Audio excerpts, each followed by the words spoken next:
सवाल देखिए 15 नंबर सवाल है, बोल रहा है कि दो मित्रों की आयु का योग 20 वर्ष है और 4 वर्ष पूर्व उनकी आयु का गुणनफल 48 वर्ष था। तो अगर स्थिति संभव है तो मित्रों की वर्तमान आयु बताइए। तो हमको क्या करना है, मानना है। पहला काम मान लेंगे, माना एक मित्र की वर्तमान आयु x वर्ष, ठीक है। पहले मित्र की, पहले की वर्तमान आयु x वर्ष है,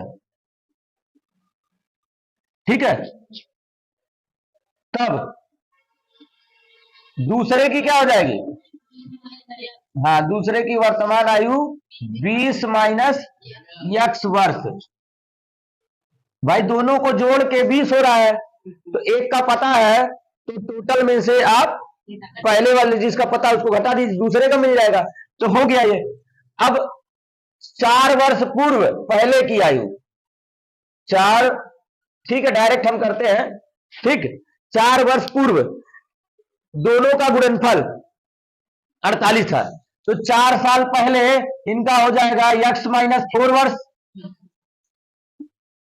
गुणे 4 साल पहले इनका, तो इसमें से भी 4 घटाएंगे तो 20 में से 4 गया तो 16 माइनस x, इन दोनों का गुणनफल है 48, ठीक है। चलिए अब गुणा करिए, 16x minus x square minus 16 चौका 64, इसमें गुणा करिए प्लस 4x 48, माइनस वाला है उधर ले जाइए, मान के चलिए हम उधर ही ले जा रहे हैं। एक्स स्क्वायर माइनस 4x मतलब प्लस 4x और 16x मिलके 20x, उधर जाएगा तो माइनस 20x।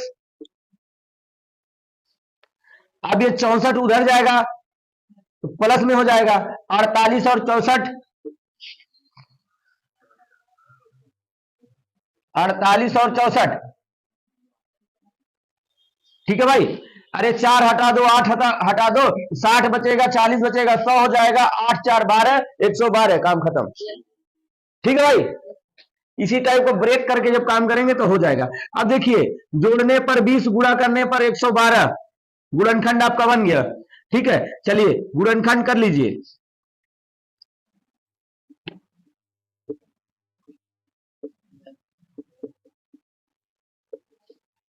ठीक। अच्छा देखिए, अब जोड़ने पर 20 और गुणा करने पर 112, अगर गुणनखंड हो जा रहा है, ठीक है। अब आपको यही गुणनखंड करना है और यक्स का मान निकालना है, काम हो जाएगा।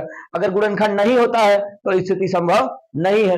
अब आपका ये गुणनखंड हो नहीं पा रहा है, ठीक है। तो जब गुणनखंड नहीं हो पा रहा है तो कह दिया जाएगा कि भाई साहब स्थिति संभव नहीं है। उन्होंने पूछा है स्थिति संभव है, अगर है तो करके बता दीजिए, और नहीं है तो छोड़ दीजिए, ठीक है। तो हम लोग क्या करें, छोड़ देते हैं, अच्छा रहेगा। एक क्लास में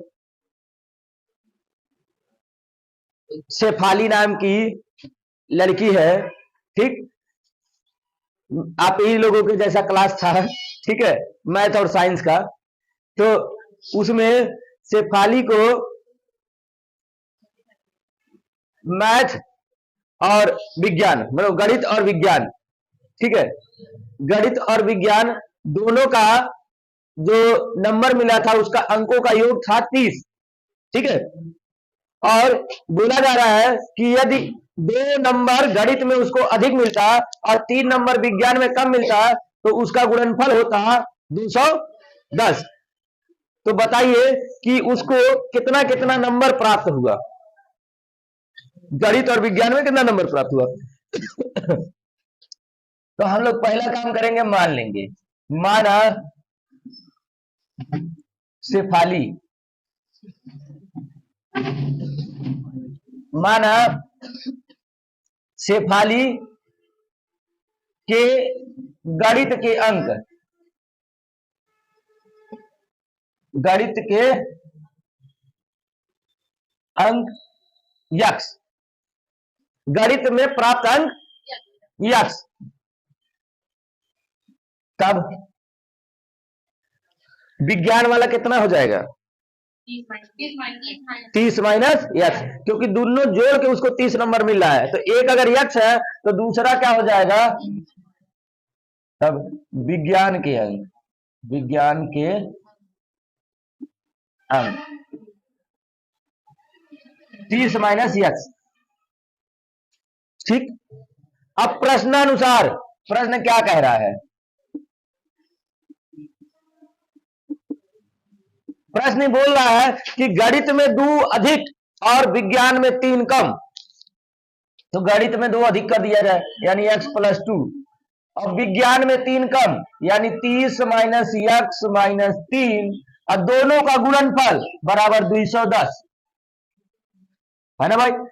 अब देखिए 30 में 3 घट गया, 27 माइनस एक्स हो गया, यक्स प्लस 2, ये हो गया 27 माइनस यक्स बराबर 210।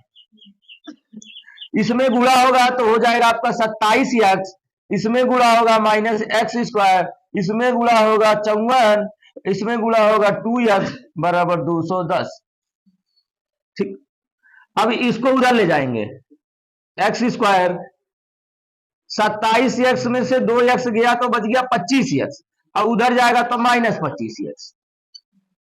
ठीक, 54 इधर है, उधर जाएगा तो घट जाएगा, तो 210 में से 54 घट गया तो बड़ा ये है ना, प्लस में ही बचेगा। ठीक है, 54 घट गया।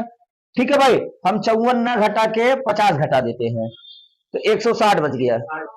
ठीक है ना, और 160 में से फिर 4 घटा देते हैं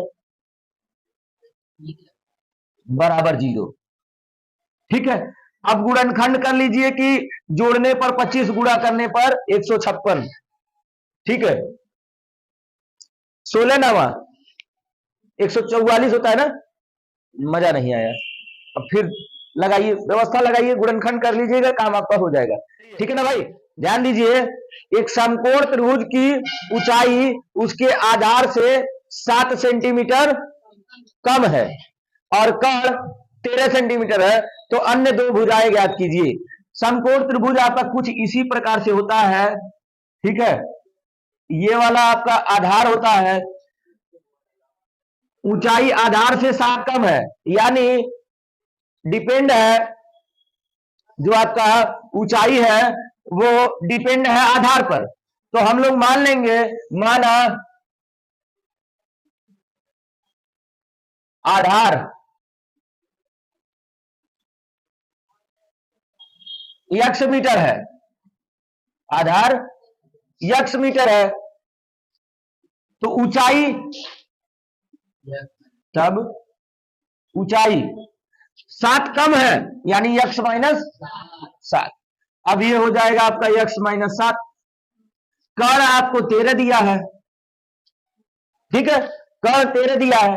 अब आप जानते होंगे पाइथागोरस प्रमेय,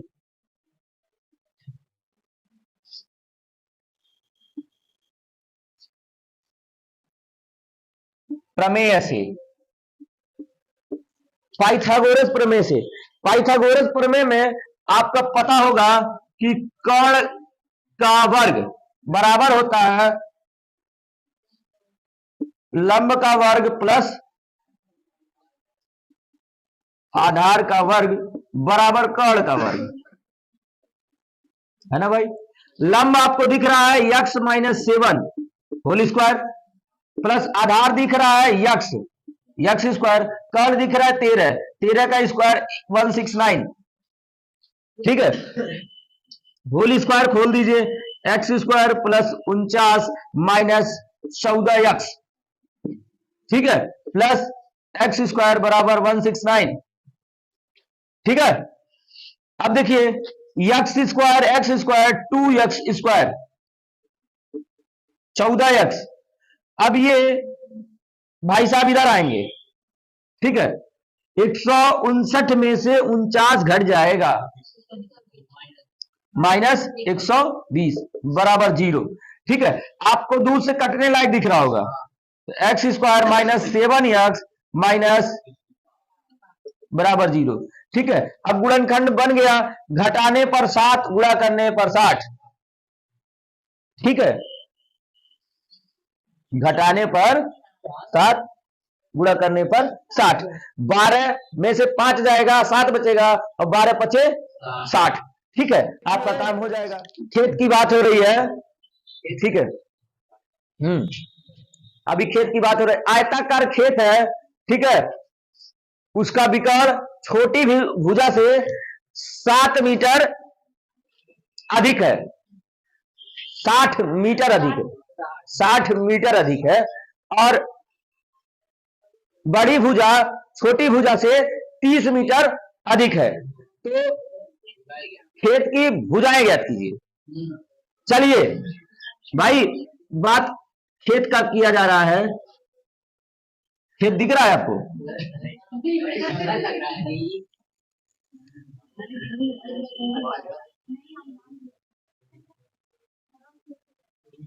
ठीक है, खेत देखिए भाई, विकर्ण जो ये वाली भुजा होती है, यही कर्ण अगर आयत का विकर्ण होता है ना भाई। छोटी भुजा, सब डिपेंड छोटी भुजा पे है। विकर्ण भी छोटी भुजा से 60 अधिक है, और बड़ी भुजा भी छोटी से 30 अधिक है। तो सब कहानी छोटी पे निर्भर कर रहा है। तो मान लेते हैं छोटी भुजा x मीटर,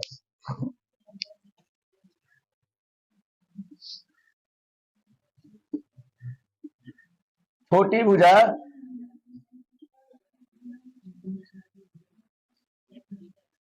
x मीटर है, ठीक है। तब बड़ी भुजा x प्लस 30, ठीक है। अब उसके बाद फिर विकर्ण,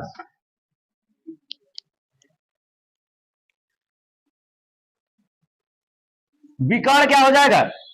छोटी भुजा से 60 अधिक है, तो छोटी भुजा x यानी x प्लस 60 विकर्ण हो गया। ये वाला आपका x है, x प्लस 30 है, और ये विकर्ण है x प्लस 60। अब आप यहां पे लगाएंगे पाइथागोरस प्रमेय, जैसे कि आपने पहले किया था। पाइथागोरस प्रमेय से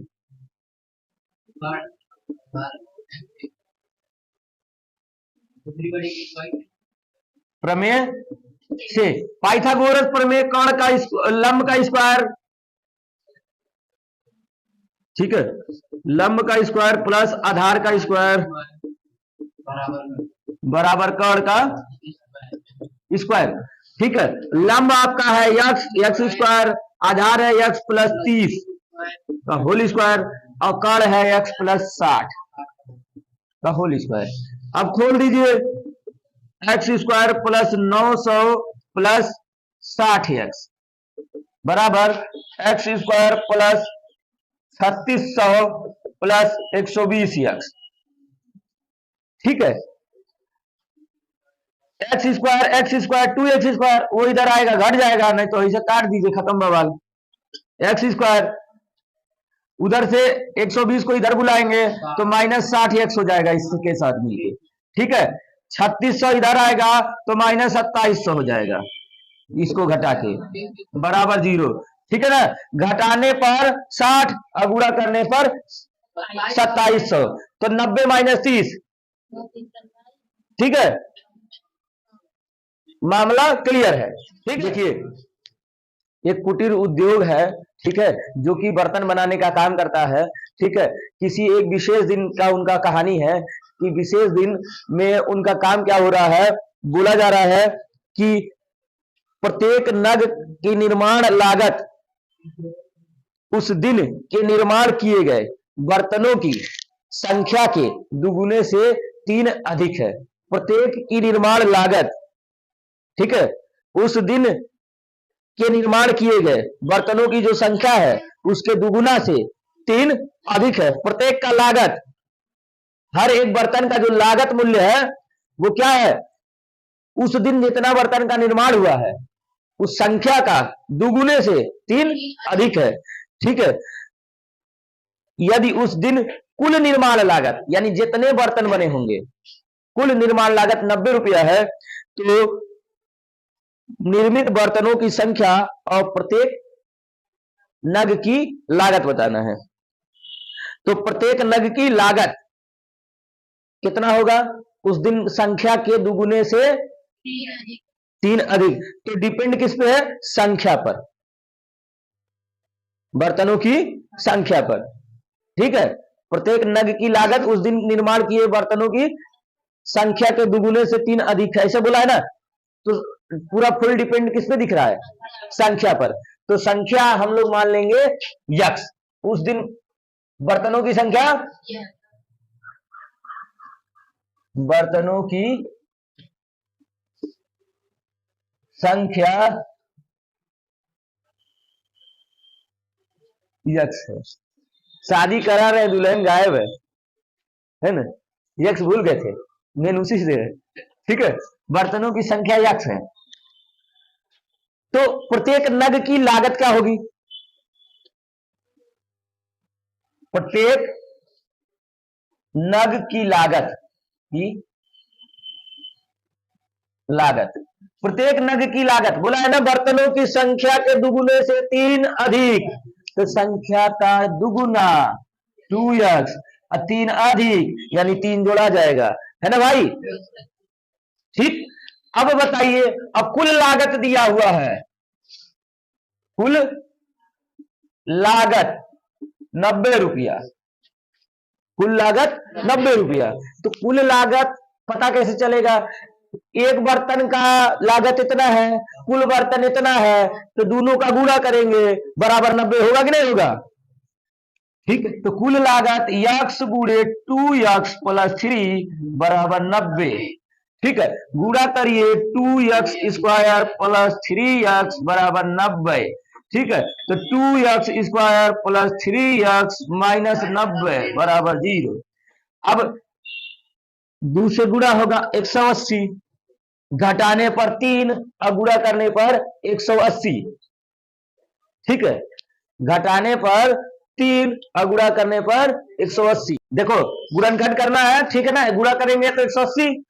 ठीक, और घटाने पर 3 और गुणा करने पर 180। तो 15 में से 12 जाएगा 3, अब 15 गुणे 12 करेंगे 180 हो जाएगा। गुणनखंड करेंगे, यक्स का मान आ जाएगा, आपको बर्तनों की संख्या प्राप्त हो जाएगी। और प्रत्येक नग की लागत बताना है, तो प्रत्येक नग की लागत यक्स का मान इसमें रखिएगा, आ जाएगा, कहानी खत्म।